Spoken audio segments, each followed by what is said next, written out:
الحمد لله رب العالمين، وأشهد أن لا إله إلا الله وحده لا شريك له، وأشهد أن محمدا عبده ورسوله صلى الله عليه وعلى آله وصحبه وسلم. أما بعد، فنحمد الله عز وجل حمدا كثيرا طيبا مباركا فيه كما يحب ربنا ويرضى. نحمده سبحانه الذي أنعم علينا بنعم كثيرة لا تعد ولا تحصى، ونخصه سبحانه وتعالى بالحمد والثناء عليه بما هو أهله على ما خصنا من نعمة الإيمان والإسلام والتوفيق لسنة النبي عليه الصلاة والسلام، وذلك عظيم ما أنعم الله عز وجل به علينا وعلى الناس، ولكن أكثر الناس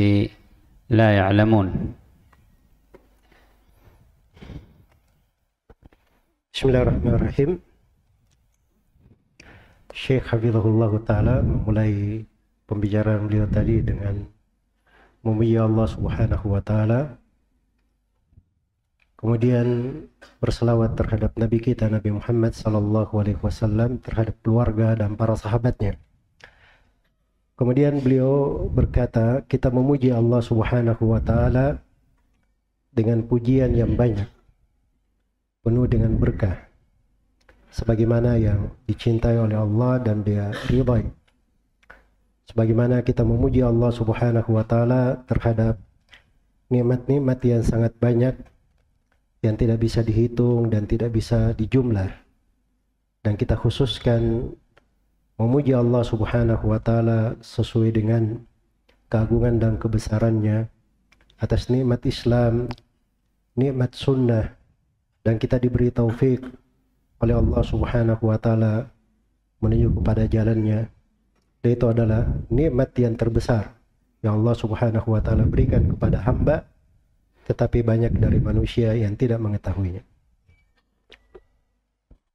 كما نحمده سبحانه الذي يسر لنا هذا الاجتماع المبارك في بيت من بيوت الله، نجتمع لا لأحساب ولا لأنساب ولا لأعراض ولا لأغراض، ولكن نتذاكر من العلم النافع ما يعيننا على العمل الصالح. وهذه نعمة أخرى عظيمة من نعم الله عز وجل.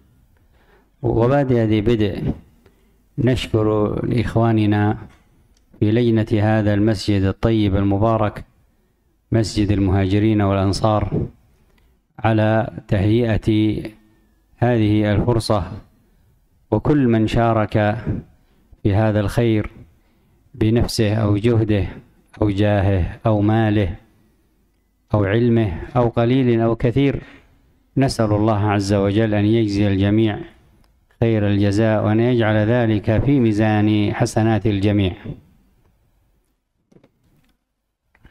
Kemudian saya memuji Allah Subhanahu Wa Ta'ala atas karunia dan nikmatnya kita dikumpulkan di sebuah masjid dari masjid-masjid Allah Subhanahu Wa Ta'ala, bukan karena suatu nasab atau suatu kedudukan atau suatu kepentingan atau suatu maksud dari dunia, tetapi Allah Subhanahu Wa Ta'ala mengumpulkan kita semua untuk saling ingat mengingatkan akan ilmu yang bermanfaat yang diharapkan berbuah dengan amalan yang salih. Dan ini sebenarnya adalah nikmat yang lain yang perlu kita ingat. Dan di awal dari permulaan pertemuan ini, saya berterima kasih kepada saudara-saudara saya semua di Masjid Al-Muhajirin Al-Ansar ini, dan kepada semua yang telah menjadi sebab terselenggaranya acara ini, memberikan bantuan dengan tenaga, dengan harta, banyak maupun sedikit. Semoga Allah Subhanahu Wa Ta'ala memberikan balasan yang sebesar-besarnya dan menjadikan hal tersebut berada di timbangan kebaikan mereka di hari kiamat. موضوع هذه الليلة كما اختارها إخوانكم في إدارة هذا المسجد الطيب المبارك أن يكون حول وصايا نبوية في تقوية أواصر الأخوة. الأخوة في الله من أعظم عرى هذا الدين، ولعظيم منزلته خصه الله عز وجل بالذكر في كتابه، ونبينا صلى الله عليه وسلم في أحاديث كثيرة في سنته، وما ذلك إلا لعظيم منزلة الأخوة في هذا الدين. كما قال بعض أهل العلم: روح قوة أهل هذا الدين بقوة أخوة أهله، وكلما كانت القوة الأخوية قوية كانت قوة أهله قوية. ولهذا حرص الإسلام على إزالة وسد كل طريق يضعف هذه الأخوة، وأمر بفتح وتهيئة كل طريق يقوي هذه الأخوة. قال الله عز وجل في كتابه الكريم: إنما المؤمنون إخوة. وإنما من أعظم أدوات الحصر، فتفيد أن حقيقة علاقة أهل هذا الدين بعضهم ببعض هي الأخوة الإيمانية التي هي فوق أخوة النسب وفوق أي أخوة. فحقيقة ترابط أهل الإيمان بعضهم ببعض هي بقوة أخوة الدين. ولذلك آخى النبي صلى الله عليه وسلم بين المهاجرين والأنصار في أول الإسلام بأخوة، كما نعرف ذلك في كتب الحديث والسيرة. لا يعرف تاريخ البشرية أخوة كان مثلها. انظروا إلى عبد الرحمن بن عوف وغيره من الصحابة حين آخى النبي صلى الله عليه وسلم بينهم، حتى أن الأنصاري يقاسم البيت قسمين ويقاسم المال قسمين، ويريد بعضهم أن يقسم الزوجات قسمين، فيقول كما قال عبد الرحمن بن عوف: بارك الله لك في أهلك ومالك وولدك، ولكن دلني على السوق. فأين مثل الأنصار؟ وأين مثل المهاجرين؟ أين مثل عبد الرحمن بن عوف في عفته؟ وأين مثل الأنصار في كرمهم؟ ولذلك نحن بحاجة أن نمرر تاريخ أمتنا وسلفنا الصالح بين أعيننا وفي قلوبنا بما يعيد هذه الأخوة على أسسها التي أرادها الله سبحانه وتعالى في كتابه، ونبينا صلى الله عليه وسلم في سنته، وعمل بها صحابته الأخيار رضي الله عنهم وأرضاهم، كما أخبرنا عن ذلك في سيرتهم ومن جاء بعدهم من التابعين وأتباع التابعين وأئمة الدين. نسأل الله عز وجل أن يلحقنا بهم، اللهم آمين.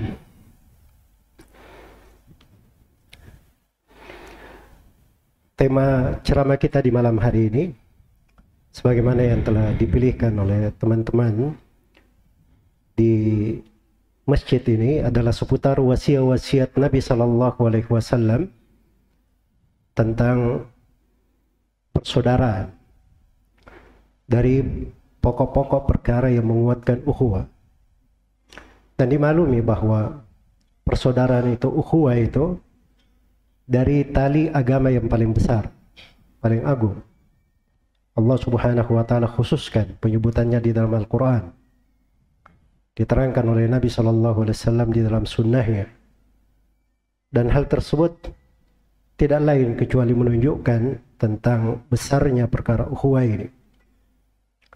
Dan telah dikatakan bahwa kekuatan agama adalah dengan kekuatan para penganutnya, umat Islam, dan kekuatan para penganutnya adalah kekuatan persaudaraan mereka.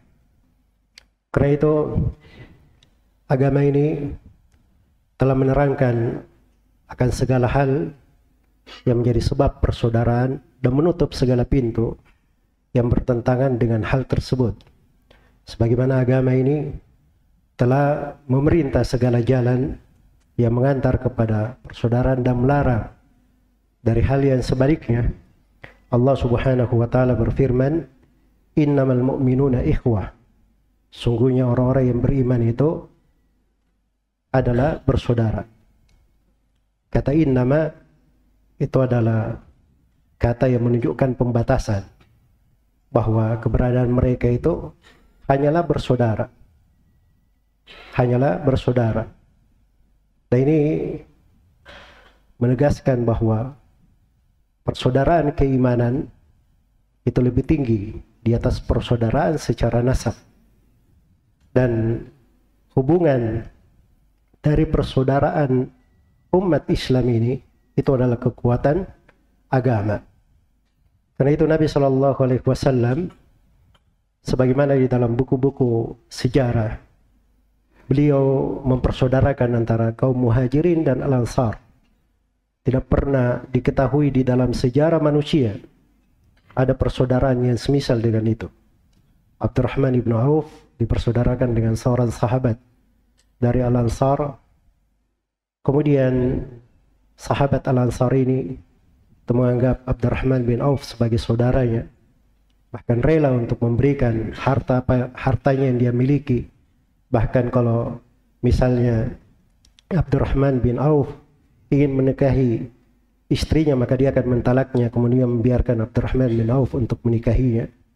Yang kemudian beliau berkata, semoga Allah memberkahi engkau, wahai saudaraku, pada keluargamu, pada hartamu, tetapi tunjukkan kepadaku di mana pasar itu, supaya beliau berniaga.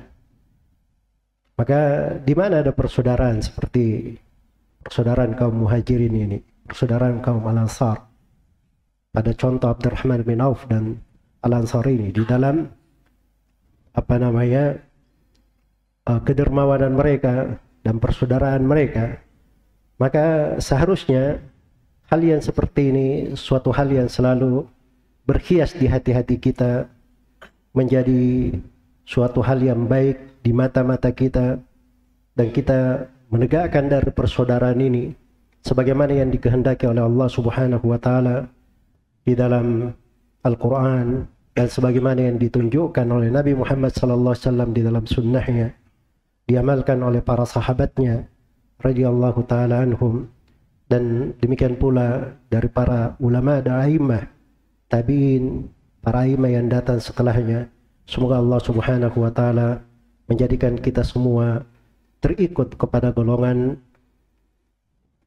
para sahabat, para tabi'in dan para a'immah tersebut. يقول الله عز وجل في كتابه الكريم: واعتصموا بحبل الله جميعا ولا تفرقوا واذكروا نعمة الله عليكم إذ كنتم أعداء فألف بين قلوبكم فأصبحتم بنعمته إخوانا وكنتم على شفا حفرة من النار فأنقذكم منها كذلك يبين الله لكم آياته لعلكم تهتدون. فقوله سبحانه في أول الآية: واعتصموا بحبل الله جميعا ولا تفرقوا، فيه إشارة إلى أن التفرق ينافي الأخوة، وأن مما يعين على تحقيق الأخوة التي بها يتحقق الإيمان الاعتصام بحبل الله. وذكر ربنا سبحانه وتعالى بعظيم نعمة الله على أهل هذا الدين إذ كانوا متفرقين بالكفر والشرك والنفاق والبدع والخرافات والضلالات والمعاصي والسيئات، ولكن جمع الله عز وجل قلوب أهل الإيمان بالكتاب والسنة والاعتصام بهما أن يكونوا أخوة متحابين بروح الله سبحانه وتعالى. واذكروا نعمة الله عليكم إذ كنتم أعداء فألف بين قلوبكم، أي بهذا الدين، فأصبحتم بنعمته، أي نعمة الإيمان والإسلام، نعمة السنة والقرآن، فأصبحتم بنعمته إخوانا. هذه الأخوة الحقيقية، لا أخوة المال ولا أخوة النسب ولا أخوة كذلك المصالح، وإنما الأخوة الحقيقية هي أخوة الإيمان، الأخوة بروح الله سبحانه وتعالى. إذ كنتم أعداء فألف بين قلوبكم فأصبحتم بنعمته إخوانا، وكنتم على شفا حفرة من النار فأنقذكم منها، كذلك يبين الله لكم آياته لعلكم تهتدون. الهداية الحقيقية هي باتباع أوامر الله والاهتداء بوصايا الرب سبحانه وتعالى وما جاء عن نبينا صلى الله عليه وسلم.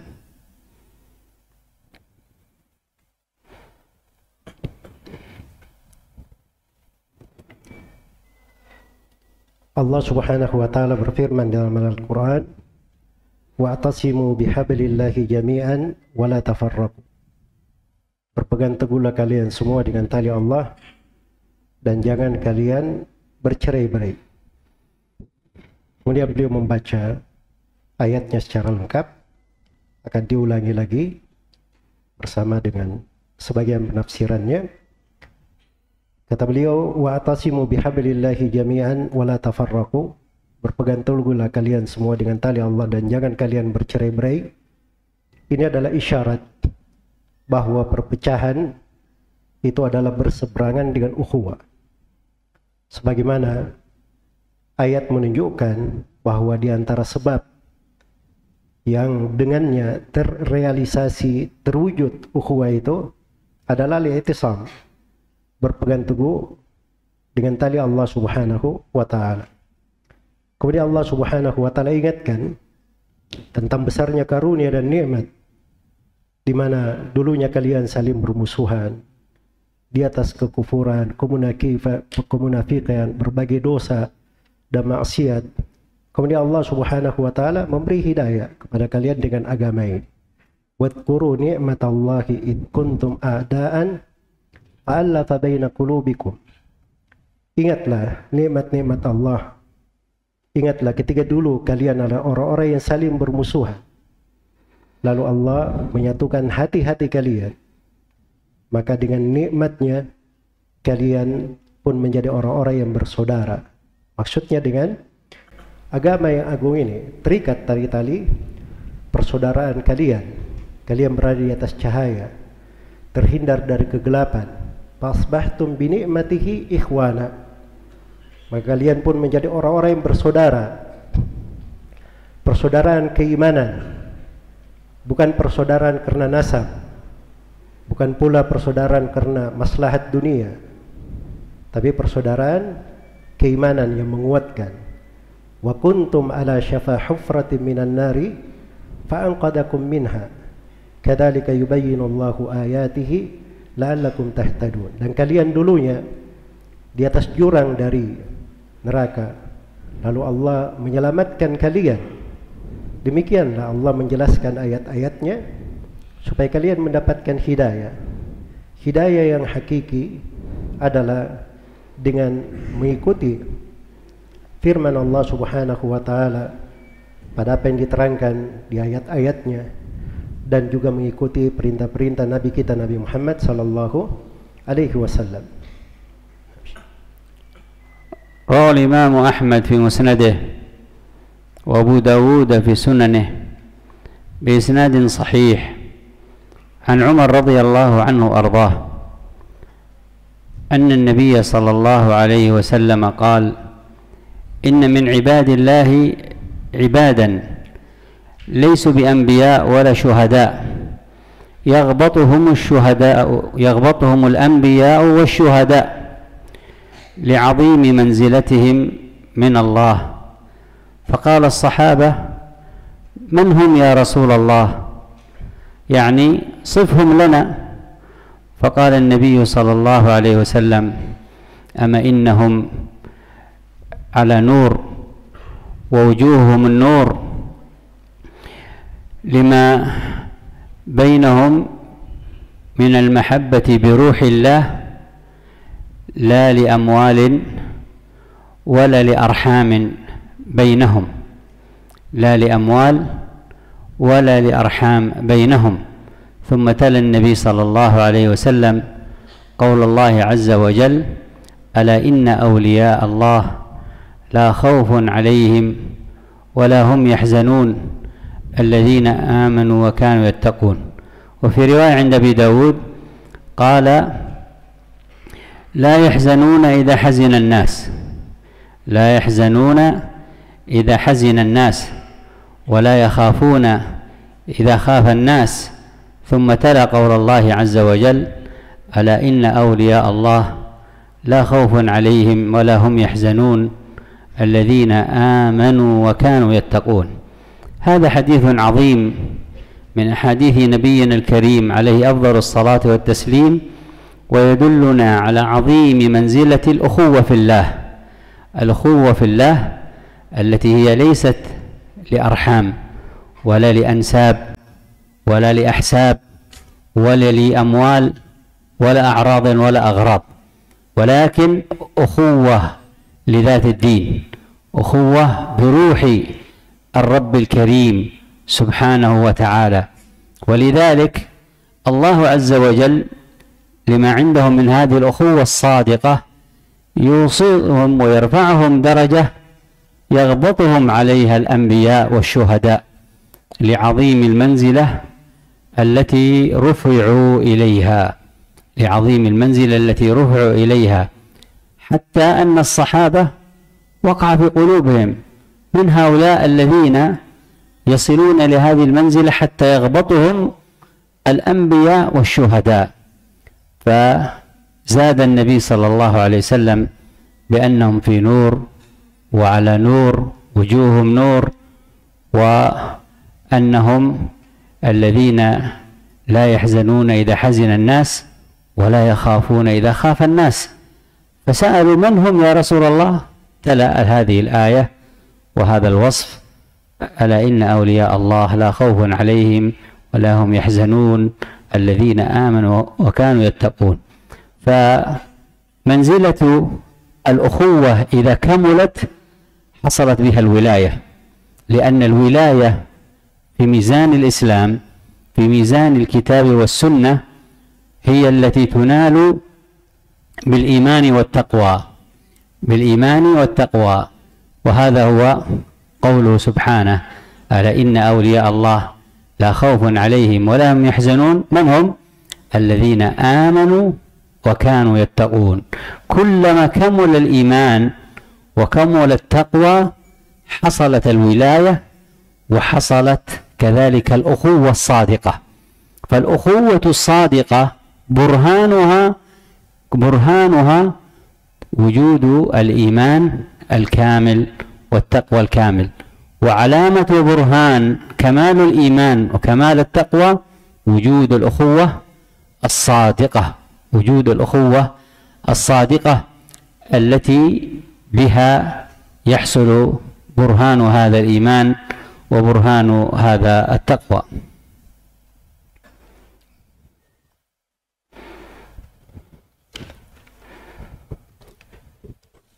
Di dalam sebuah hadits yang diriwayatkan oleh Imam Ahmad dan Abu Dawud dengan sanad yang sahih dari Umar ibn Al-Khattab radhiyallahu ta'ala anhu, bahwa Nabi SAW bersabda: "Inna min ibadillahi ibadat." Sungguhnya di antara hamba-hamba Allah Subhanahu wa taala ada hamba-hamba laisu bi anbiya wala syuhada, bukan para nabi, bukan juga orang-orang mati syahid, walakin yaqbatuhumul anbiya wa syuhada. Tetapi para nabi dan orang-orang yang mati syahid sangat cemburu terhadap mereka, iri terhadap mereka. Maka para sahabat bertanya, siapakah mereka ya Rasulullah? Maka Nabi sallallahu alaihi wasallam menjawab, ketahuilah bahwa mereka ini cahaya, wajah-wajah mereka dari cahaya, wajah-wajah mereka dari cahaya. Sungguh kecintaan mereka karena Allah Subhanahu wa ta'ala. Jadi disebabkan karena kecintaan mereka kepada Allah Subhanahu wa ta'ala, bukan karena harta-harta mereka, bukan pula karena hubungan rahim mereka. Lalu Nabi sallallahu alaihi wasallam membaca ayat, ala inna awliya Allahi la khawfun alaihim wa la hum yahzanun alladzina amanu wa kanu yattaqun. Ketahuilah bahwa wali-wali Allah itu tidak ada kekhawatiran atas mereka dan mereka tidak bersedih, yaitu orang-orang yang beriman lagi bertakwa. Di dalam sebuah riwayat yang diriwayatkan oleh Imam Abu Daud ditambah bahwa mereka ini tidak pernah bersedih ketika manusia bersedih, dan mereka ini juga mereka tidak bersedih ketika manusia la yahzanuna idza hazanun nas wala yakhafun idza khafa an-nas. Dan mereka tidak pernah takut ketika manusia takut. Lalu beliau membaca ayat, ala inna awliya Allahi la khaufun alaihim wa la hum yahzanun alladzina amanu wa kanu yattaqun. Kata beliau hafizahullah, ini adalah hadits yang agung dari hadits Nabi sallallahu alaihi wasallam yang menunjukkan pentingnya ukhuwah karena Allah. Ukhuwah karena Allah Subhanahu wa ta'ala, bukan karena nasab-nasab, bukan pula karena kedudukan-kedudukan, bukan karena harta atau suatu hal yang lain, tapi ukhuwah karena agama. Ukhuwah semata karena Allah Subhanahu wa ta'ala yang maha mulia. Karena itulah mereka ini mendapatkan kedudukan yang besar ini, kedudukan yang agung ini, sampai para nabi dan para nabi dan orang-orang yang mati syahid cemburu terhadap mereka dari nikmat-nikmat yang Allah Subhanahu wa ta'ala berikan di sisi Allah untuk mereka. Sampai para sahabat bertanya, ya Rasulullah, siapakah mereka ini? Sampai mendapatkan kedudukan para nabi dan orang-orang yang mati syahid cemburu terhadap mereka. Maka Nabi sallallahu alaihi wasallam menambah dari sifat mereka bahwa mereka ini dari cahaya, wajahnya dari cahaya. Ya, sampai Rasulullah sallallahu alaihi wasallam menyebutkan tentang kedudukan mereka pada ayat ala inna awliya Allahi la khaufun alaihim wa la hum yahzanun alladzina amanu wa kanu yattaqun. Ketahuilah bahwa wali-wali Allah itu tidak ada kekhawatiran atas mereka dan mereka tidak pernah bersedih hati, yaitu orang-orang yang beriman lagi bertakwa. Maka kedudukan ukhuwah, apabila ukhuwah itu sempurna, maka itu adalah perkara yang menyebabkan seorang masuk di dalam al-walayah, menjadi wali-wali Allah Subhanahu wa ta'ala. Dan kewalian, menjadi wali Allah itu tidak akan didapatkan kecuali dengan keimanan dan ketakwaan. Sebagaimana di dalam ayat dikatakan, ala inna awliya Allahi la khaufun alaihim wa la hum yahzanun. Ketahuilah bahwa wali-wali Allah itu tidak ada khawatiran atas mereka dan mereka tidak pernah bersedih hati. Siapa wali-wali ini? Diterangkan pada kelanjutan ayat, alladzina amanu wa kanu yattaqun, yaitu orang-orang yang beriman lagi bertakwa. Maka semakin sempurna dari ukhuwah itu, semakin sempurna dari keimanan dan ketakwaan, maka akan semakin sempurna dari al-ukhuwah tersebut. Sebagaimana kesempurnaan dari ukhuwah itu buktinya adalah dengan dia beriman dan bertakwa. Dan tanda yang menunjukkan keimanan dan berketakwaan itu adalah dengan adanya ukhuwah yang jujur, ukhuwah yang tulus, persaudaraan yang tulus. Nah, وهذه الأخوة تتحقق بخصال كثيرة، ومن أهم هذه الخصال التي تذكر بما يناسب هذا المقام في اختصاره واقتصاره 5 خصال. أولها التراحم، وثانيها التكافل، وثالثها التآزر، ورابعها التناصح، وآخره هذه ال5 الاجتماع وعدم التنازع. أما أولها وهو التراحم، دلت أدلة الكتاب والسنة أن كمال الإيمان بكمال تراحم أهله، وكمال الأخوة بكمال تحقق هذا التراحم الذي هو برهان هذه الأخوة. جاء في السنن حديث عبد الله بن عمرو بن العاص عن النبي صلى الله عليه وسلم بإسناد صحيح أن النبي صلى الله عليه وسلم قال: الراحمون يرحمهم الرحمن، ارحموا من في الأرض يرحمكم من في السماء. هذه الرحمة هي رحمة المؤمن التي إذا وجدت في قلبه قويت هذه الأخوة والمحبة. والجماعة مثلهم كمثل الجسد الواحد، وهؤلاء هم أهل الإسلام الصحيح. قال النبي صلى الله عليه وسلم كما في الصحيح: مثل المؤمنين في توادهم وتراحمهم وتعاطفهم كمثل الجسد الواحد، إذا اشتكى منه عضو تداعى له سائر الجسد بالحمى والسهر. هذا حديث عظيم لو تأملناه وتدبرناه ودققنا ودخلنا بعمق في هذا المثل الذي ضربه النبي صلى الله عليه وسلم، علمنا مقدار بعدنا وقلة تطبيقنا وفهمنا لمعنى هذا الحديث المليء بالأسرار العميقة والمعاني الدقيقة التي إذا فهمناها وطبقناها تحققت الأخوة الحقيقية التي يحبها الله والتي أرادها وأرشد إليها رسول الله صلى الله عليه وعلى آله وسلم. هذه الأخوة التي إذا تحققت لا يمكن أن يضل إنسان، بل سيتعاون الجميع وسيتكاتف الجميع على إنقاذ كل من سقط في الضلال أن يرجع مرة أخرى إلى طريق الاستقامة. Kemudian ukhuwah ini, persaudaraan ini akan terrealisasi, terwujud dengan banyak perkara. Mungkin saya akan menyebutkan secara ringkas ada 6 perkara. Yang pertama adalah tarahum, saling merahmati. Yang kedua adalah takaful, saling melengkapi. Yang ketiga adalah ta'azur, saling menguatkan. Kemudian yang keempat adalah tanasuh, saling menasihati. Kemudian yang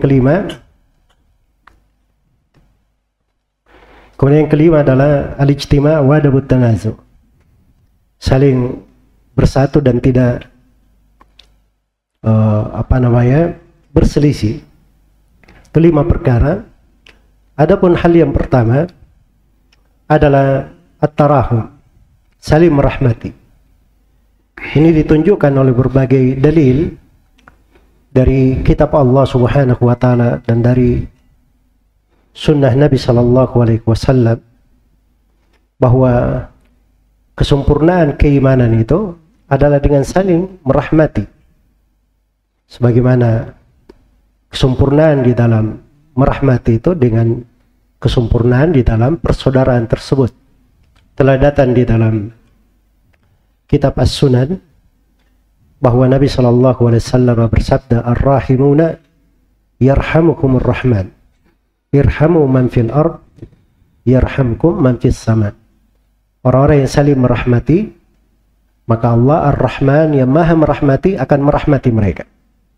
Rahmatilah siapa yang berada di atas muka bumi, niscaya yang di langit akan merahmati kalian. Rahmat ini adalah rahmat seorang mukmin. Rahmat ya apabila diketemukan dan sempurna, maka rahmat ini akan menjadi sebab yang menyebabkan dia senang hidayah kepada orang lain. Dia senang hidayah terhadap orang kafir supaya dia mendapatkan rahmat. Sejauh manapun orang itu jatuh di dalam kekufuran, di dalam bidah-bidah, di dalam maksiat-maksiat, dia memandangnya dengan pandangan syariat dan dia menilainya dengan penilaian syariat dan takdir Allah Subhanahu wa taala. Maka akan selalu muncul rahmat pada dirinya. Maka bagaimana pula dengan saudaramu, seorang yang mengenal sunnah, yang memiliki kekurangan-kekurangan. Maka lihatlah dengan pandangan rahmat itu, walaupun dia punya dari kekurangan-kekurangan tersebut, maka pasti engkau akan memandangnya dengan pemandangan sebagai saudara, punya rahmat terhadap saudara. Ahli sunnah itu ibarat jasad yang satu.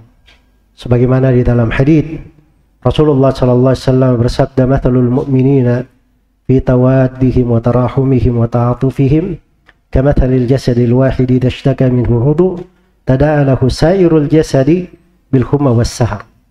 Perumpamaan seorang kaum mukminin dalam hal saling cinta mencintai, kasih mengasihi, sayang menyayangi, itu bagaikan satu tubuh. Apabila satu anggota dari tubuh itu mengeluh, maka seluruh bagian tubuh yang lainnya merasakan dengan rasa panas atau tidak bisa tidur. Hadits ini adalah hadits yang agung. Kalau kita perhatikan, kita tadabbur terhadap kandungannya, kita renungi dengan mendalam, maka kita akan mengetahui betapa besar dari kadar nikmat itu. Dan juga kita akan ketahui betapa banyak kekurangan kita di dalam mengamalkannya terhadap makna dari hadits ini. Apabila kita mengetahuinya dan mengamalkannya, maka pasti akan terwujud persaudaraan di dalam agama ini. Persaudaraan di dalam agama apabila sudah tercapai, maka hati itu tidak akan membawa kedengkian, tidak akan membawa suatu penyakit terhadap saudaranya, tetapi dia cinta kebaikan untuk saudaranya dan dia cinta untuk menyelamatkannya dari hal yang membahayakannya, dan dia cinta saudaranya itu istiqamah di atas agama. وفي سيرة النبي صلى الله عليه وسلم وسيرة صحابته الكرام رضي الله عنهم من مواضع تطبيق هذا الأصل العظيم من الأصول التي تتحقق به هذه الأخوة والمحبة الشيء الكثير. فمصداق هذا الحديث مثل المؤمنين في توادهم وتراحمهم وتعاطفهم كمثل الجسد الواحد طبقه النبي صلى الله عليه وسلم في نفسه. يأذن طبقه النبي صلى الله عليه وسلم في نفسه وفي مواقفه مع أهله ومع أقرب الناس إليه وصحابته رضي الله عنهم وأرضاهم. فهذا النبي صلى الله عليه وعلى آله وسلم من شدة حرصه على من حوله ومن معه كان يؤثر بالكثير الذي يتحقق فيه معنى هذه الرحمة في مواقع ومواقف ومواضع كثيرة من سيرته عليه الصلاة والسلام.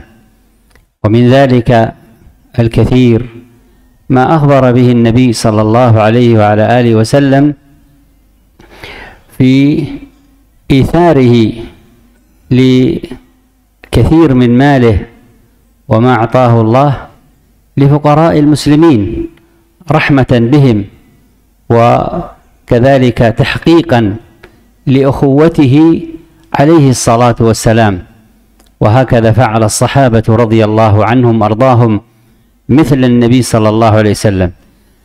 روى الإمام مسلم في صحيحه من حديث عائشة رضي الله عنها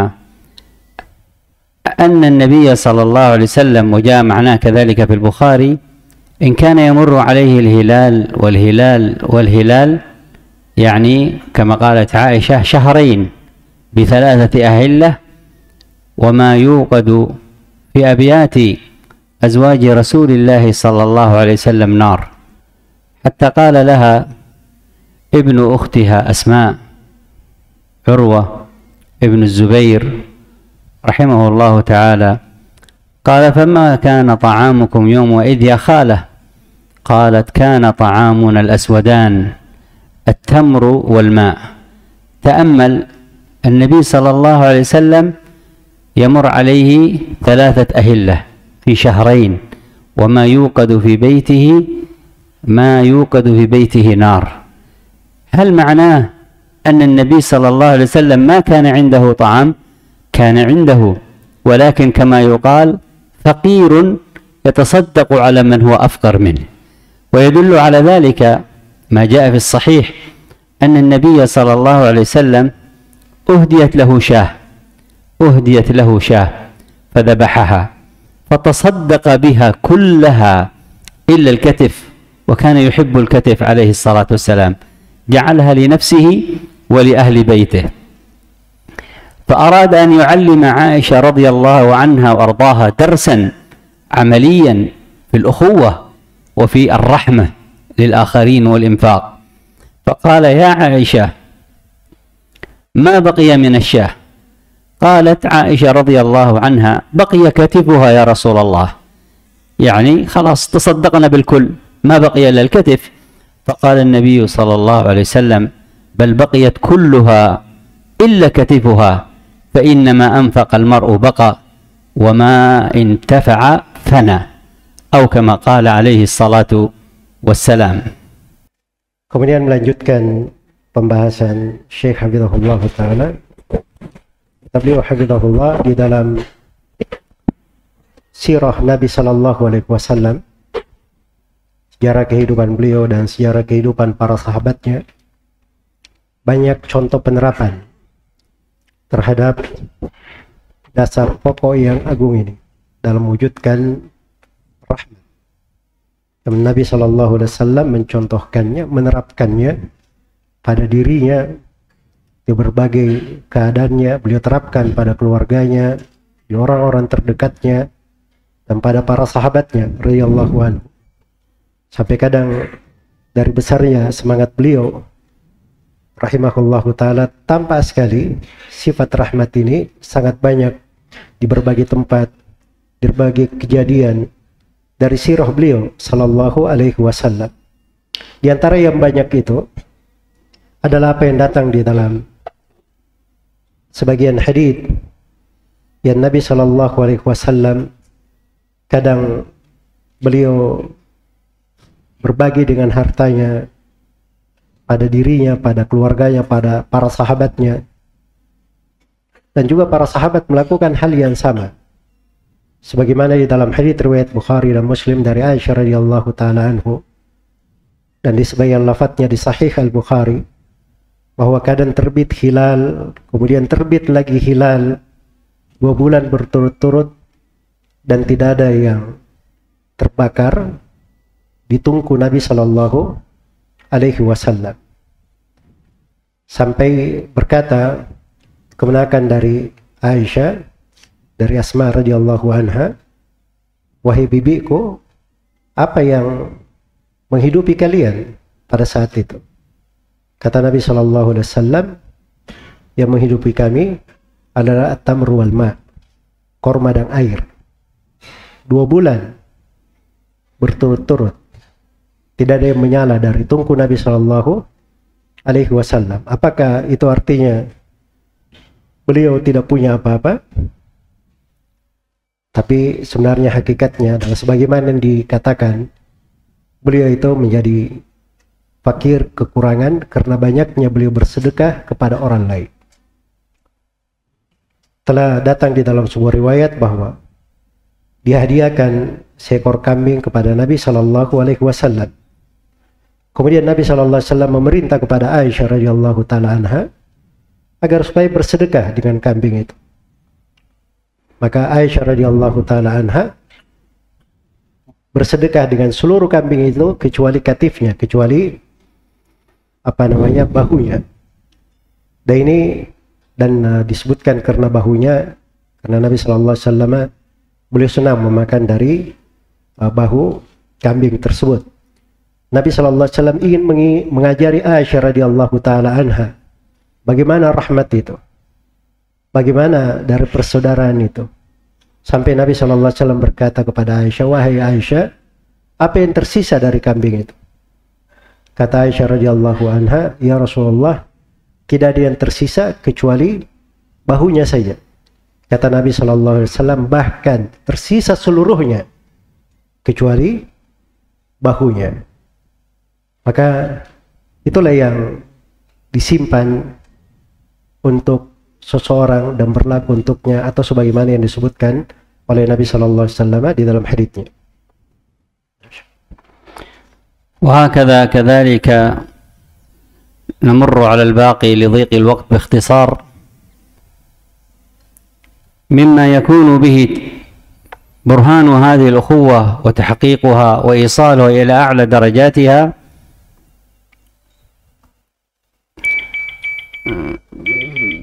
ما يكون من التكافل بين أهل الإيمان الذي يبرهن به الأخ أخوته لأخيه المؤمن، وأنها أخوة صادقة حقيقية تتعدى حدود النفس وتعدى حدود إيثار النفس. قال الله عز وجل في كتابه الكريم ويؤثرون على أنفسهم ولو كان بهم خصاصة، ويقول الله عز وجل في كتابه الكريم لن تنالوا البر حتى تنفقوا مما تحبون. وجاء في الصحيحين في قصة بيرحاء والكثير منكم يعرفها كيف آثر ذلكم الصحابي الجليل أحب مال إليه رجاء أن ينال رضا الله سبحانه وتعالى، ولكنه لمن أعطاها لفقراء المسلمين، وهذا نوع من أنواع التكافل، فإنه آثر أحب مال إليه. وهكذا فعل عثمان في بئر عثمان المشهورة إلى يومنا اليوم التي أوقفها للمسلمين رضي الله عنه وأرضاه. وهكذا كذلك فعل المهاجرون والأنصار لما جاء المهاجرون إلى المدينة آخى النبي صلى الله عليه وسلم بين المهاجرين والأنصار، فحصلت من الأخوة ما لا يعرف في تاريخ البشرية من الإيثار ومن التكافل ومن الأخوة والمحبة في العطاء والصدق والوفاء ما لا يعرف في تاريخ البشرية أخوة مثلها. وهذا بفضل هذا الدين وبصدق تحقيق هذه الأخوة. وفي ذلك يخبرنا الله عز وجل بهذا في آيات كثيرة، لولا ضيق الوقت لمررنا عليها آية آية. قال الله عز وجل في كتابه الكريم والمؤمنون والمؤمنات بعضهم أولياء بعض، بينما قال عن المنافقين والمنافقون والمنافقات بعضهم من بعض. تأمل الآيتين وتعرف الفرق. فمن كمال الإيمان بين أهل الإيمان أن بينهم ولاية وتناصر وتآزر وتكافل، حتى أن كأنهم شيء واحد، كأنهم شيء واحد من شدة ترابطهم ببعض.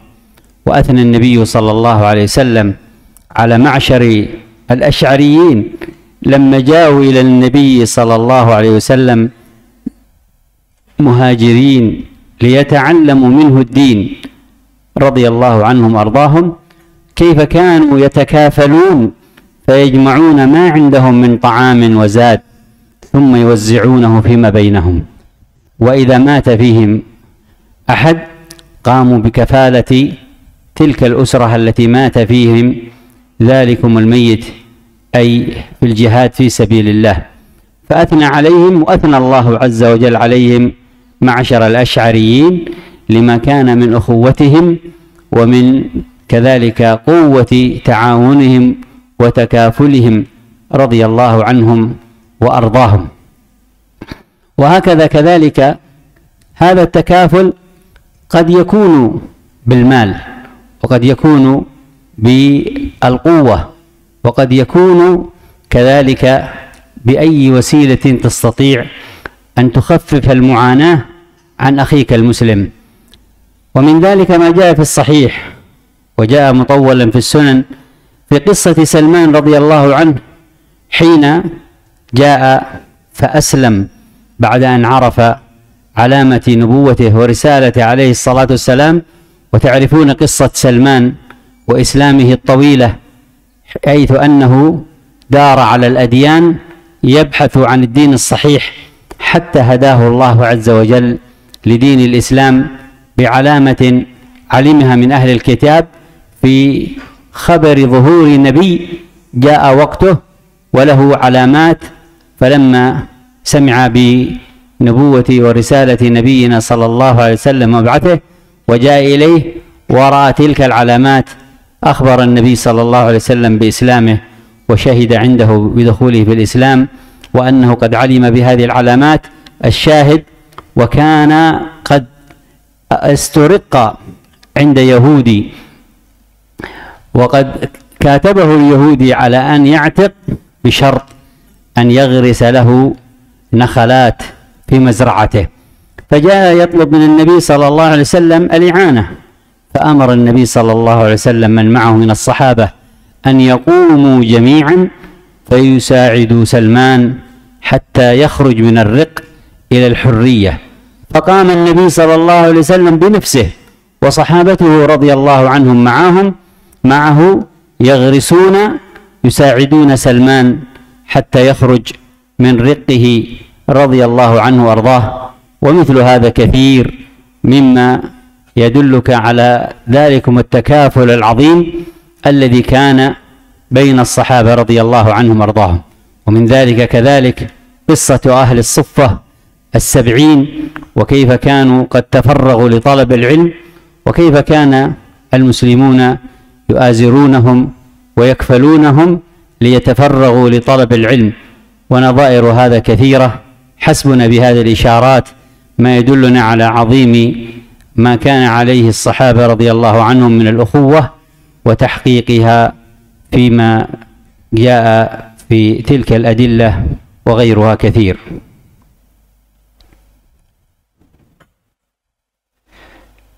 Kemudian berikutnya, dan kita akan meringkas karena melihat mempertimbangkan kedua waktu, dari pokok-pokok perkara yang dengannya terwujud dari persaudaraan, terrealisasi dari persaudaraan tersebut adalah takaful, saling menguatkan, saling melengkapi antara orang-orang yang beriman. Orang-orang yang beriman, di mana terlihat di dalam persaudaraan tersebut kadang dari takaful ini, saling melengkapi ini, sehingga mengeluarkannya dari batasan dia mementingkan dirinya atau lebih mementingkan pribadinya, sebagaimana firman Allah Subhanahu wa taala, wa yu'thiruna ala anfusihim walau kana bihim khasasa. Mereka lebih mendahulukan saudaranya walaupun diri mereka itu sangat perlu. Dan sebagaimana firman Allah Subhanahu wa taala, lan tanalul birra hatta tunfiqu mimma tuhibbun. Kalian tidak akan mendapatkan kebajikan sampai kalian menginfakkan apa yang kalian cintai. Karena itu datang dari sebagian sahabat, dia infakkan harta yang paling dia sayangi karena mewujudkan hal ini. Sebagaimana telah dilakukan pula oleh Uthman ibn Affan radhiyallahu ta'ala anhu di kisah beliau berinfak dengan sumur yang sampai sekarang masih ada bekas dari wakaf beliau atau infak beliau. Sebagaimana dari takaful ini saling melengkapi, Nabi SAW ketika tiba di Madinah mempersaudarakan antara kaum muhajirin dan kaum al-ansar, sehingga terjalin pada kaum muhajirin dan ansar dari persaudaraan, saling mendahulukan saudaranya, kecintaan, kesetiaan, hal yang tidak pernah tercatat di tarikh manusia, di sejarah manusia sebelumnya. Dan ini dari keutamaan di dalam agama ini. Dan ini juga disebabkan karena kejujuran persaudaraan. Andai kata sebagaimana disebut dalam Al-Quran dan banyak sekali ayat-ayat di dalam hal ini, andai kata kita sebutkan ayat per ayat akan panjang di dalam hal itu. Di antaranya adalah firman Allah Subhanahu wa taala ketika menyebutkan kaum mukminin wal mu'minuna ba'dhum awliya'u ba'd. Orang-orang yang beriman itu sebagian mereka adalah wali terhadap sebagian yang lainnya. Sedangkan kaum munafikin dikatakan wal munafiquna ba'dhum min ba'd. Kaum munafikin itu sebagian dari mereka dari sebagian yang lainnya. Dibedakan antara dua ibarat, karena ibarat seorang mukmin adalah wali atas mukmin yang lainnya antara sesama mereka. Ini menunjukkan lengkapnya mereka saling melengkapi, saling menguatkan. Sebagaimana juga telah datang pujian Rasulullah SAW terhadap para sahabat dari al-Asy'ariyin, orang-orang Asy'ariyin, ya, yang mereka ini kalau terjadi sesuatu mereka kumpulkan hartanya bersama-sama, kemudian dikembalikan, dibagi lagi antara sesama mereka. Kalau di antara mereka ada yang wafat, maka mereka saling menanggung keluarga yang ditinggal, apakah wafat karena jihad fisabilillah maupun yang lainnya. Maka Allah Subhanahu wa taala memuji mereka dan dipuji oleh Nabi sallallahu alaihi wasallam. Dan ini adalah bukti kekuatan persaudaraan dan kekuatan saling melengkapi. Dan saling melengkapi itu kadang dengan harta, kadang dengan kekuatan, dan kadang dengan wasilah apapun yang menyebabkan hal itu terwujud di dalam makna engkau melengkapi saudaramu.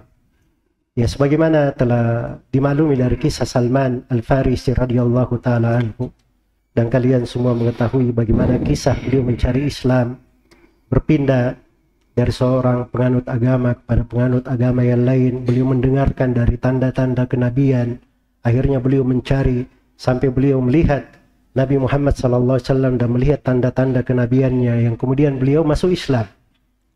Intinya bahwa Salman Al-Farisi radhiyallahu ta'ala anhu, ketika beliau masuk ke dalam Islam, beliau waktu itu telah diperbudak di kalangan orang-orang Yahudi, dan beliau telah melakukan mukatabah, bisa memerdekakan dirinya dengan membayar tebusan secara bertahap, tapi dengan cara beliau menanam pohon-pohon korma di kebun dari orang yang memperbudaknya. Maka Salman Al-Farisi radhiyallahu ta'ala anhu datang kepada Nabi SAW meminta bantuan untuk hal itu. Maka Nabi SAW dengan dirinya sendiri, beliau berdiri membantu Salman menanam pohon sebagaimana akad pembebasannya. Demikian pula para sahabat Rasulullah SAW membantunya. Maka demikianlah sebagian dari kisah-kisah ini. Dan itu banyak sekali kalau dilihat dari hadits-hadits Rasulullah SAW. Demikian pula tentang para sahabat ahli suffah, yang mereka ini fakir, anak-anak muda yang fakir, tetapi dibantu oleh para sahabat yang lain sehingga mereka bisa fokus untuk belajar dan menuntut ilmu. Mana-mana ini yang semisal dengannya itu sangatlah banyak, dan apa yang saya sebutkan adalah isyarat-isyarat yang insyaallah mencukupi untuk makna ini.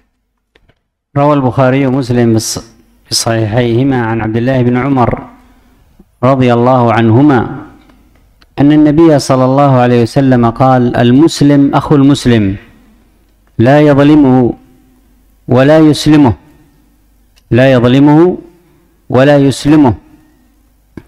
ثم قال النبي صلى الله عليه وسلم مبينا وموضحا تحقيق هذه الأخوة بقوله: ومن نفس عن مسلم كربة نفس الله عنه كربة من كرب يوم القيامة، ومن فرج عن مسلم كربة فرج الله عنه كربة من كرب يوم القيامة.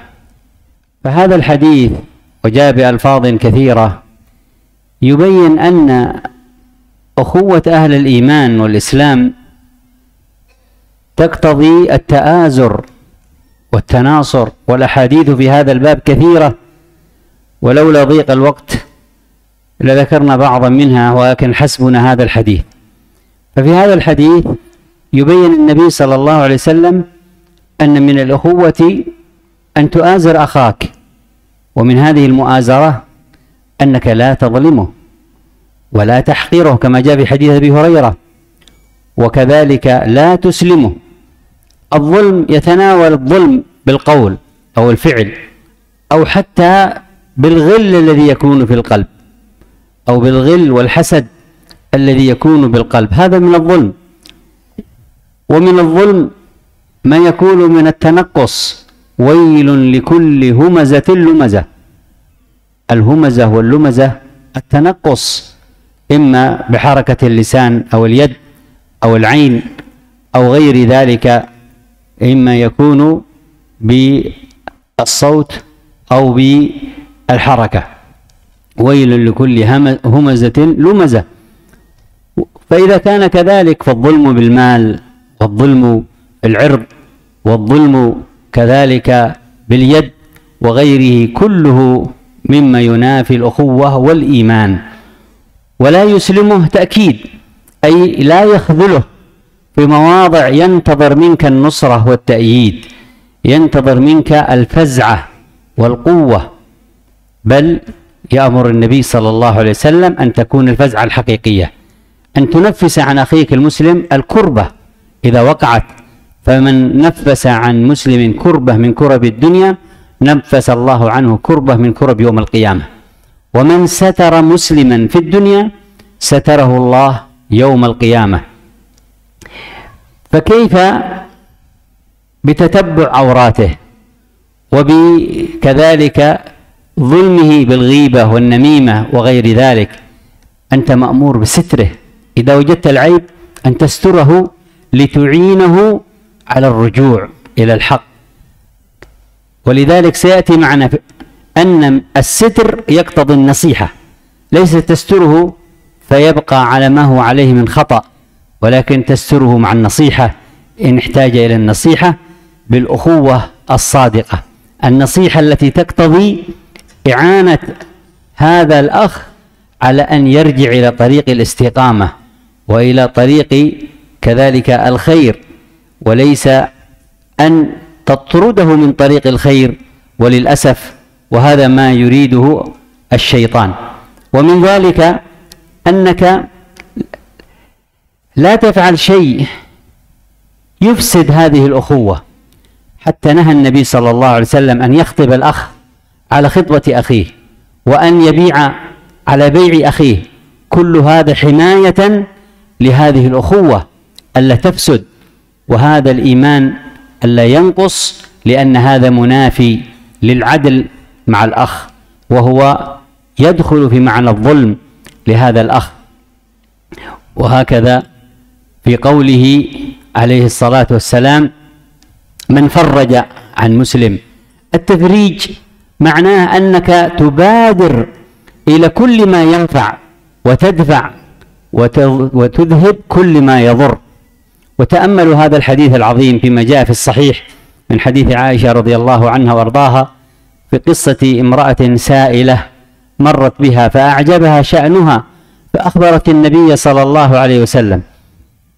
جاءت امرأة معها ابنتان، فسألت عائشة رضي الله عنها، فنظرت عائشة فلم تجد في بيتها إلا 3 تمرات، فأعطت الأم واحدة ولكل بنت صغيرة واحدة، فأخذت كل بنت من هؤلاء من البنتين ما عندها من التمرة وأكلتها بسرعة، فرفعت الأم الثالثة أرادت أن تأكلها فاستطعمتاها أي البنتان، فآثرت الأم هذه التمرة الوحيدة فأعطت كل ابنة شق منها، فأعجبها شأن هذه المرأة فأخبرت النبي صلى الله عليه وسلم، فلما سمع النبي صلى الله عليه وسلم بشأنها قال أدخلها الله عز وجل الجنة بهذه التمرة.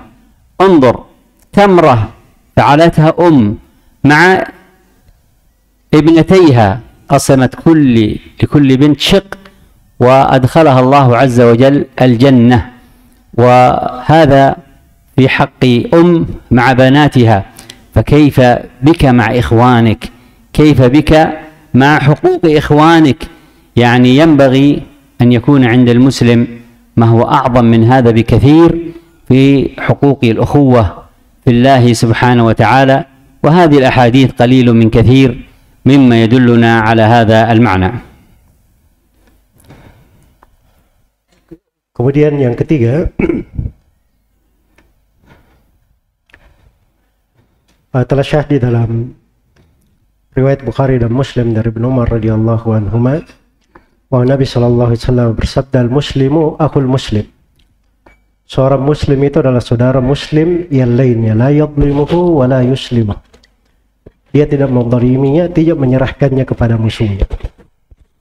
Kemudian Syekh sebutkan tentang kelanjutan hadis, wa man naffasa an mu'minin kurbatan fid dunya naffasallahu anhu kurbatan min kurabi yaumil qiyamah. Barang siapa yang melapangkan sebuah kesusahan mukmin di dunia, maka Allah akan melapangkan untuknya kesusahan dari berbagai kesusahan di hari kiamat. Hadis ini datang di dalam makna ukhuwah yang menunjukkan bahwa ukhuwah itu memberi konsekuensi at-tanasur wa ta'azur, saling menolong dan saling menguatkan. Saling menolong dan saling menguatkan. Karena itulah dari makna persaudaraan ditegaskan bahwa seorang muslim adalah saudara bagi muslim yang lainnya. Dia tidak menzaliminya. Tidak menzaliminya dengan ucapan, tidak menzaliminya dengan perbuatan, dan kadang tidak menzaliminya dengan sesuatu yang kadang dia sangkakan buruk kepada saudaranya. Dan pada ucapan dan perbuatan itu telah disebutkan tentang bahayanya berlaku kezaliman terhadap saudara. Wailul likulli humazatil lumazah. Celakalah bagi setiap orang yang senang mengumpat dan senang mencela. Ada yang dengan perbuatan dan ada yang dengan ucapan. Sebagaimana tidak boleh dizalimi juga pada hartanya, tidak boleh dizalimi pada kehormatannya, sebagaimana la yuslimuhu, tidak diserahkan kepada musuhnya. Maksudnya dia tidak berkhianat kepada saudaranya di tempat yang dia perlu untuk ditolong, dikuatkan. Dia tidak mengkhianatinya. Sebagaimana Rasulullah menjelaskan dari bentuk ukhuwah yang saling menguatkan, apabila dia melapangkan dari seorang mukmin sebuah kesusahan di dunia, Allah akan lapangkan untuknya di akhirat. Kalau dia wa man satara musliman satarahullahu yaumal qiyamah, dan barang siapa yang menutupi seorang muslim, menutupi aib seorang muslim, maka Allah akan menutupinya pada hari kiamat. Iya. Ini mengharuskan dari pokok persaudaraan, dari konsekuensi persaudaraan, dia menutupi saudaranya. Bukan dengan dia melacak dari auratnya, dari aibnya, mencelanya. Tidak senang untuk membantunya, tidak senang dia kembali kepada kebaikan, hal kebenaran. Dan disebutkan oleh para ulama bahwa as-sitr, menutupi itu mengharuskan dia juga menasihati. Dan nasihat itu memberikan konsekuensi bahwa dia senang saudaranya itu kembali kepada kebaikan, kembali kepada istiqamah. Bukan dia tendang, dia keluarkan saudaranya dari kebaikan. Demikian pula dikatakan di sini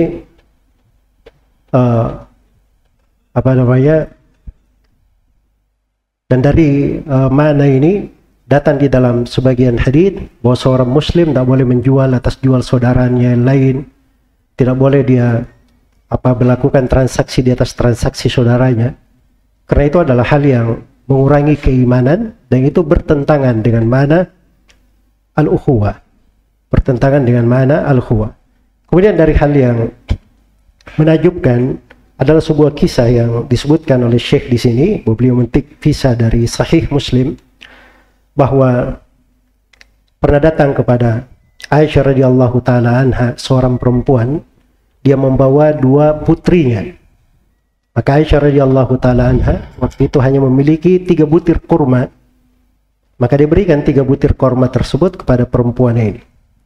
Lalu perempuan ini memberi pada setiap putrinya sebutir korma, dan 2 putrinya ini memakan korma itu dengan cepat, sehingga korma yang di tangan sang ibu belum sempat dimakan, 2 putrinya sudah memintanya.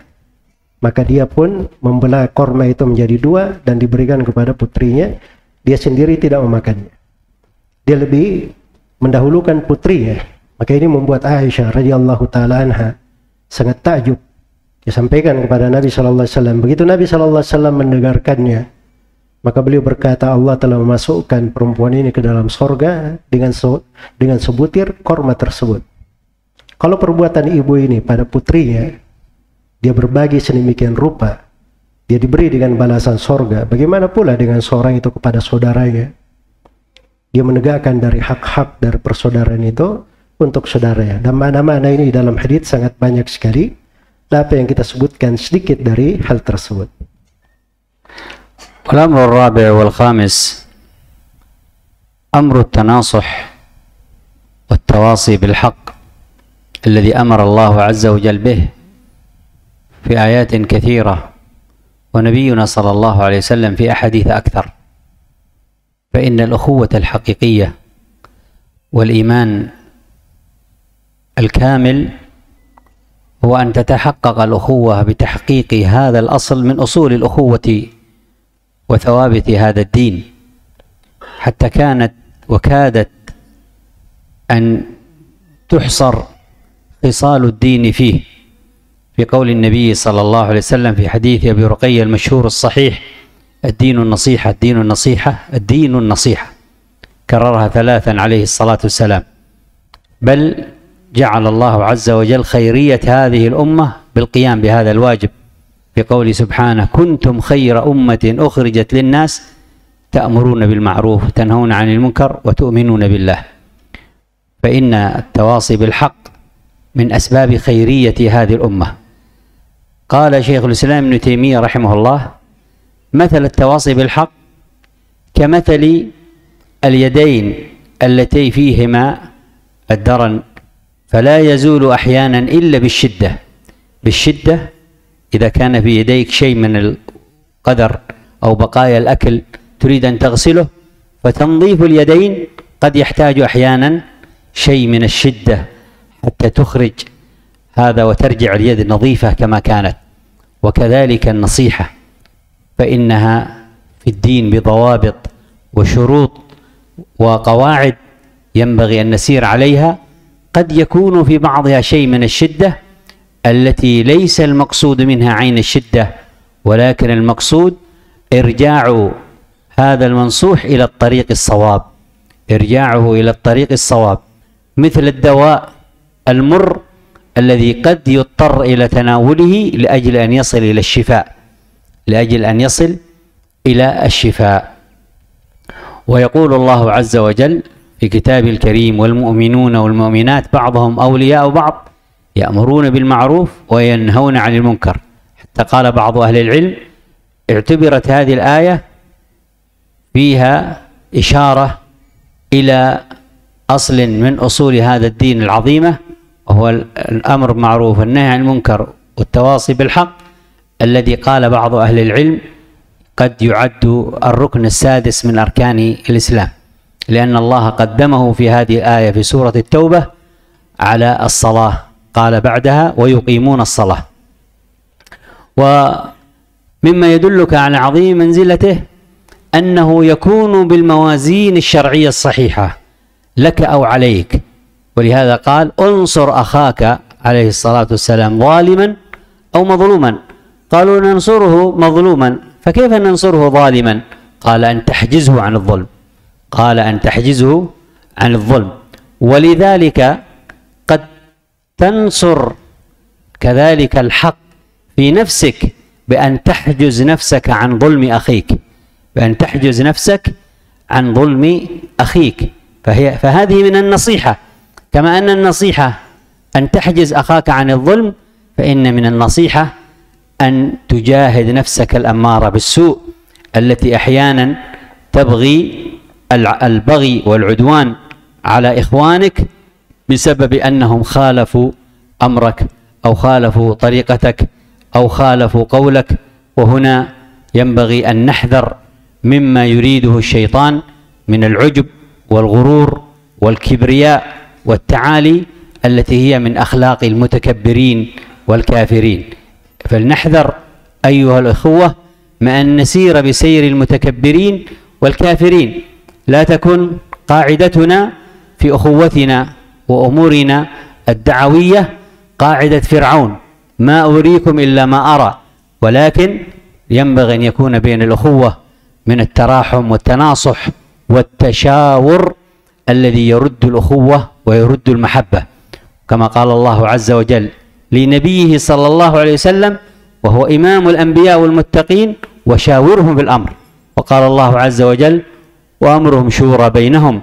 فالتشاور من التناصح الذي يكون به التواضع، والذي يكون به إبقاء اجتماع أهل هذا الدين.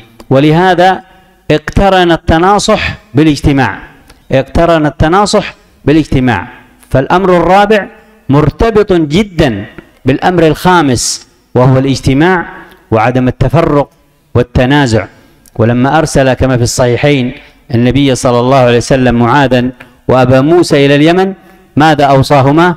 قال: تطاوعا ولا تختلفا. التطاوع يعني ماذا؟ أن يحصل تشاور، لا ينفرد أحد برأي، لا يسبق أحد برأي، بل كما قيل هذا عند أهل العربية من الفعل الذي له فاعلان، الفعل الذي له فاعلان. تطاوعا يعني أنتما، فلا يوجد فعل عند أهل العربية له فاعلان إلا ما كان بمثل هذه الصيغة: تطاوعا ولا تختلفا. فإذا لا بد يكون التطاوع بالتساوي، بالتشاور، بالتناصح، بعدم أن يسبق أحد من أحد. فإذا كنا إخوة في دعوة فنقول بعضنا لبعض: ما رأيكم أن نفعل كذا وكذا؟ ماذا ترون لو أننا فعلنا وكذا؟ هذا هو التواضع، هذه هي الأخوة، هذه هي المشورة، هذا هو التناصح، هذا هو إبقاء الاجتماع، إبقاء الأخوة التي يدفع بها فاعل هذا الخلق ما يريد الشيطان من التفرق والتمزق. ولهذا حذرنا ربنا عز وجل، وهذا هو الأمر الخامس، من التفرق، وأمرنا بالاجتماع فقال: ولا تنازعوا فتفشلوا وتذهب ريحكم. أي تذهب ماذا؟ قوتكم، أي تذهب قوتكم. ويقول النبي عليه الصلاة والسلام كما في الصحيح: إن الشيطان أيس أن يعبده المصلون، لأن التوحيد انتشر والإسلام انتشر. قال: ولكن بالتحريش، ولكن بالتحريش. إذن لا تفتح أذنك للتحريش، لا تفتح قلبك للتحريش. إذا جاءك المحرش النمام المفسد المغتاب فقل كما قال سلفنا وعلماؤنا وأئمتنا ومشايخنا وعلماؤنا: أما وجد إبليس أن ينقل إلي السوء إلا أنت؟ فبهذا تغلق عليه باب إفساد ذات البين. حتى لو كان هذا الأخ الذي نقل لك عن الآخر كلاما صحيحا فأنت تغلق هذا الباب بماذا؟ بخلق أكبر وأعلى منه. تخلق بخلق الكبار، خلق الأنبياء، خلق الشهداء، خلق الصديقين والشهداء والصالحين، بأن تتغافل، بأن كذلك تعفو، كما قال الله عز وجل: والكاظمين الغيظ والعافين عن الناس والله يحب المحسنين. تكلم فيك أخوك، ماذا سيكون الأمر؟ هو في النهاية بشر، وهو ضعيف. أنت قد تقول مثله وأشد منه في وقت الغضب، فإذا قل ماذا؟ نزغ الشيطان، كما قال يوسف عليه الصلاة والسلام: من بعد أن نزغ الشيطان بيني وبين إخوتي. فإذا قل كما قال يوسف عليه الصلاة والسلام: من بعد أن نزغ الشيطان بيني وبين إخوتي. هل انتقم يوسف لنفسه عليه الصلاة والسلام؟ لا والله، ما انتقم لنفسه عليه الصلاة والسلام، مع أننا علمنا ماذا فعل إخوة يوسف بيوسف، لكنه لم ينتقم لنفسه. فإذا أخطأ عليك الأخ لأجل أن نبقي أخوتنا ونبقي قوتنا ونبقي محبتنا، فأنت ترمي هذا، لأن هذه مفسدة صغرى. ما هي المفسدة الكبرى؟ تفرق جمعنا، تمزق قوتنا، تسلط أعداؤنا علينا من الكافرين، من المنافقين، من المشركين، من اليهود والنصارى، من المبتدعين، من الرافضة والصوفية والحزبية والتكفيريين. كل هؤلاء تسلطهم علينا مفسدة كبرى. أما أخي تكلم علي فهذه مفسدة ماذا؟ صغرى. ندفع المفسدة الصغرى ونأخذ بدفع المفسدة الكبرى، فنعفو ونصفح ونتغافل ونسير في طريق الدعوة والتربية والتعليم، ونقول كما قال يوسف: من بعد أن نزغ الشيطان بيني وبين إخوتي. متى ما جاء إخوتك فأنت تمد يدك أولا، وخيرهم الذي يبدأ بالسلام، كما قال النبي صلى الله عليه وسلم، لأجل أن نحافظ على هذا الأصل الخامس وهو الاجتماع وعدم التفرق، وهو كذلك المحافظة على الأخوة، وعدم كذلك نزغ الشيطان بما تقدم من التحريش وغيره. فأنت تبدأ بالسلام، تبدأ بالسؤال، تبدأ بطلب الاجتماع، فإن أبى فأنت تسير في دعوتك، تسير في تعليمك، تسير في الخير الذي أنت فيه. ومتى ما جاء فتفتح يديك وتعانقه وتحتضنه وترده إلى الحق الذي أنت ثابت عليه بإذن الله سبحانه وتعالى. وينبغي ألا يمنعك ظلمه لك، ولو كان مرات وكرات، أن تقبل عذره وترده معك، بل تقول كما تقدم: عفى الله عني وعنك. فنحن نجتمع لما هو أعظم لنصرة هذا الدين ومدافعة الكافرين والمبتدعين. نسأل الله سبحانه وتعالى أن يلهمنا رشدنا، وأن يفقهنا بأمور شرعنا، وأن يجعلنا أخوة متحابين لهذا الدين، متعاونين ومتناصرين، ولكذلك سنة النبي صلى الله عليه وسلم متبعين، ولكذلك الحق ثابتين، وللباطل عن الباطل مبتعدين. ونسأل الله عز وجل أن يجعلنا هداة مهتدين غير ضالين ولا مضلين. وبهذا القدر أكتفي، وصلى الله وسلم على نبينا محمد وعلى آله وصحبه وسلم، وجزاكم الله خيرا.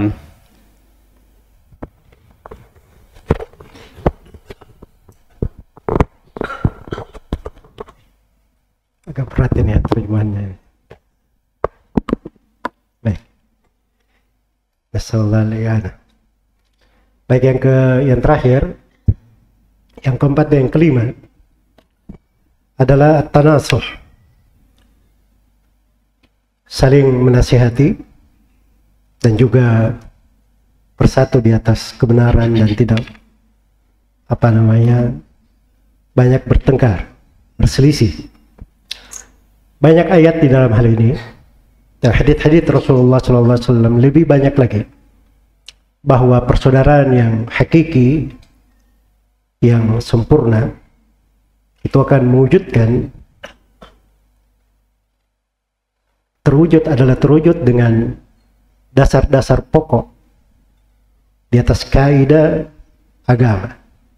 Rasulullah SAW bersabda, ad-dinun nasiha, ad-dinun nasiha, ad-dinun nasiha. Agama adalah nasihat.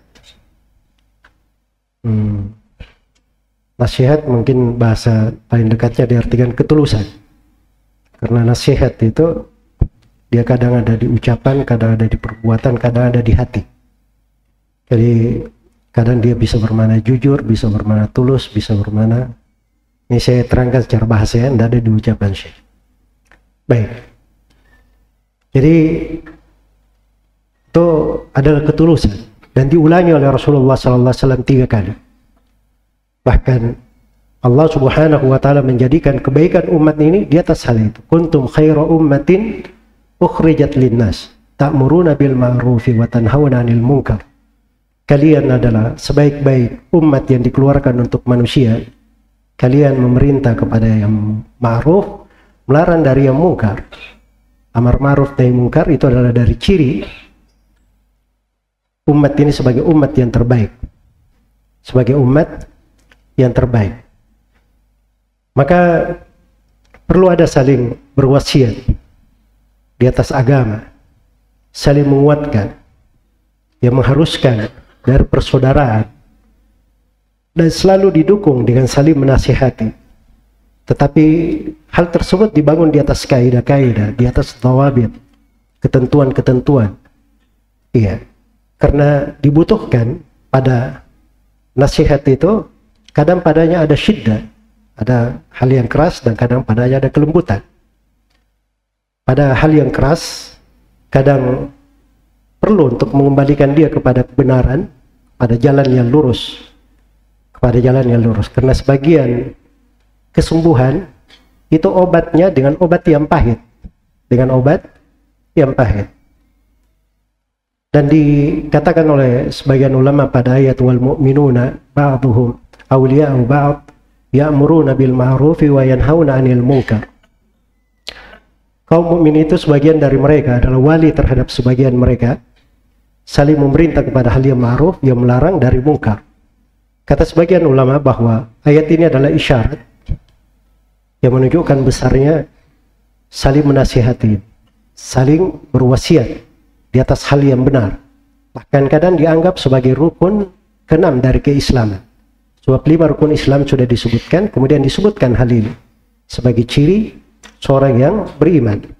Maka saling menguatkan, saling menasihati itu dari kaidah besar di dalam agama.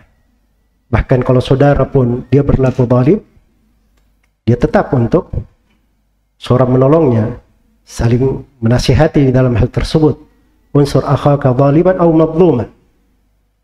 Tolonglah saudaramu dalam keadaan dia berlaku zalim atau dalam keadaan dia zalim. Kalau berlaku zalim biasa kita menolong, tapi kalau dia berlaku zalim bagaimana menolongnya? Dilarang, jangan dia berbuat zalim, ditahan dari kezaliman. Itu adalah bentuk dari menolongnya.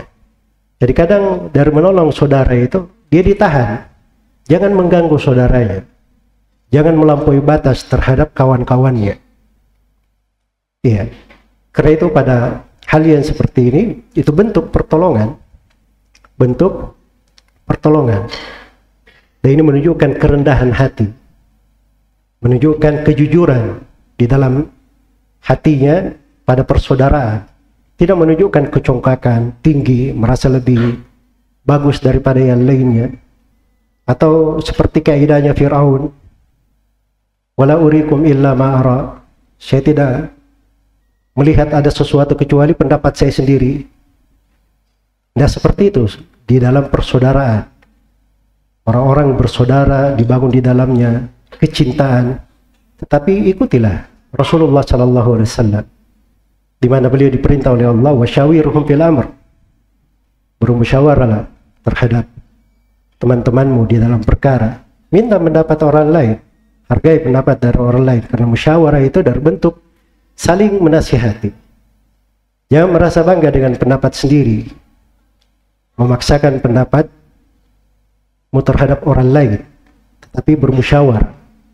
Dan itu adalah dari bentuk persaudaraan. Dan tanasuh ini itu sangat berhubungan erat dengan mana kebersamaan dan tidak berselisih, Karena itu tatkala Nabi SAW mengutus 2 orang sahabat ke Yaman, Nabi SAW bersabda kepada keduanya, "Watatawa'a wa la takhtalifa." Hendaknya kalian berdua saling pengertian dan jangan kalian berdua saling berselisih. Ini fi'il mufa'ala, itu di dalam penggunaan bahasa Arab kata yang seakan-akan menunjukkan digunakan untuk dua orang melakukannya bersama-sama. Ya, pada wazan-wazan yang seperti ini menunjukkan mana itu. Jadi keduanya saling memahami, keduanya saling mengerti dan tidak berselisih. Maka perlu ada saling menasihati, saling menolong, saling berwasiat. Karena itu adalah cara seseorang itu menjadi orang-orang yang bersaudara sebagaimana yang diinginkan oleh Allah Subhanahu wa taala dan Rasulnya. Jadi kalau memang benar kita bersaudara, tanya kepada saudaramu, bagaimana pendapatmu? Tawadhu. Kemudian minta juga nasihat orang lain, tahu pemikiran orang lain. Tapi jangan, dan itu akan menguatkan dari persaudaraan dan akan membuat hina hidung dari syaitan yang senang untuk membuat perpecahan. Allah Subhanahu wa taala berfirman, "Wala tanaza'u fatafshalu wa tadhhaba rihukum." Dan janganlah kalian berselisih, maka kalian akan menjadi lemah. Menjadi kalah dan hilang kekuatan kalian. Dan Nabi SAW bersabda, "Inna syaitana qad aisa ayya'budahul musalluna fi jaziratil Arab, walakin bitahrish." Sungguhnya syaitan itu sudah putus asa diibadahi di tanah Arab. Tapi yang dia lakukan adalah mengadu domba.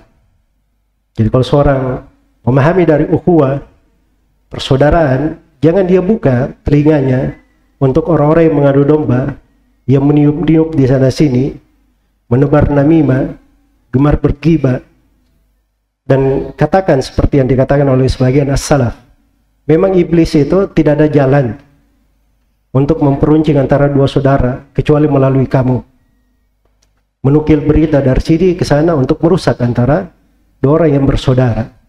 Itu pintu yang harusnya ditutup dan dihindari, karena seluruh perkara ini adalah hal yang bertentangan dengan persaudaraan dan bisa menumbuhkan berbagai kejelekan. Dan diantara sifat para nabi dan para rasul, mereka itu disifatkan dengan banyak sifat di dalam Al-Quran. Di antaranya wal afina an-nas, mereka itu banyak memaafkan manusia. Ya, banyak memaafkan manusia. Jadi kalau melihat pada saudara ada hal-hal yang kurang, banyak hal yang keliru, ujung-ujungnya kita akan tahu bahwa dia juga manusia biasa. Dia juga manusia biasa. Bahkan engkau yang mengkritik, kadang engkau lebih parah daripada dia. Karena itu sebagaimana kata Nabi Yusuf alaihissalam, ketika beliau sudah dijayakan oleh Allah dan beliau menilai perbuatan saudara-saudaranya yang telah lalu, min ba'di an nazagha syaitanu baini wa baina ikhwati. Setelah Allah menghilangkan setelah dulu terjadi syaitan itu mengadu domba antara saya dengan saudara. Ya, beliau nisbatkan hal itu pada perbuatan syaitan dan menunjukkan tingkat maaf yang sempurna terhadap saudara-saudaranya. Tidak dia ungkit kembali hal-hal tersebut. Bukankah seseorang itu kadang dia menahan, rela untuk menanggung mafsadat kecil demi untuk menolak mafsadat yang besar? Ada mafsadat yang kecil, betul dia menzalimi kita, berbuat jelek terhadap kita, mafsadat kecil, tapi jangan membuat mafsadat besar. Dengan senangnya orang-orang kafir menertawakan umat Islam, ahlul bidah menertawakan ahli sunnah dari kalangan sufia, jemaat takfir dan selainnya.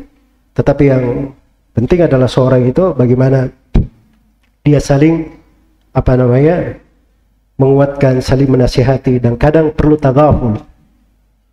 Dia tidak usah peduli pada sebagian perbuatan orang lain, sehingga ujung-ujungnya dia seperti Nabi Yusuf alaihissalam, tidak mempedulikan hal-hal yang sudah lalu. Min ba'di an nazagha syaitanu baini wa baina ikhwati. Setelah syaitan dahulu merusak antara saya dengan saudara-saudaraku. Maka diperlukan seorang itu menjaga dari kebersamaan, tidak senang untuk ribut, dan kadang dia perlu untuk memulai salam terhadap saudaranya, walaupun dia melampaui batas, dia yang berbuat perkara yang berlebihan, dan diajak saudaranya supaya berjalan di atas jalan yang baik, karena tidak layak seseorang itu dia membalas kezaliman dengan kezaliman yang semisal dengan itu. Nah, apa yang telah lalu semoga Allah Subhanahu wa taala memaafkannya. Dia banyak mendoakannya, afallahu anka, semoga Allah memaafkanmu. Didoakan dengan doa-doa yang baik. Kemudian di akhir dari ceramah tadi, beliau hafizahullah taala menutupnya dengan doa, semoga Allah Subhanahu wa taala memberi ilham kepada kita semua di atas jalan yang lurus, dan semoga Allah Subhanahu wa taala selalu menjadikan kita semua sebagai orang-orang yang bersaudara, orang-orang yang saling kasih mengasihi karena Allah Subhanahu wa taala. Kita dijadikan sebagai orang yang selalu memegang teguh kitab Allah Subhanahu wa taala, berjalan di atas sunnah Rasulullah sallallahu alaihi wasallam, di atas jalan para sahabatnya, dan semoga Allah Subhanahu wa taala selalu meneguhkan kita semua di atas kebenaran, menjauhkan kita dari kebatilan, dan menjauhkan kita dari segala keburukan. Dan beliau tutup dengan salawat dan taslim untuk Nabi kita Nabi Muhammad sallallahu alaihi wasallam, keluarga dan para sahabatnya. Wallahu taala alam. Baik, dengan ini selesai ceramah beliau hafizahullah taala. Insyaallah taala akan disambung dengan kajian besok setelah salat subuh. Subhanakallahumma wa bihamdik, asyhadu an la ilaha illa anta, astaghfiruka wa atubu ilaik. Walhamdulillahirabbil alamin.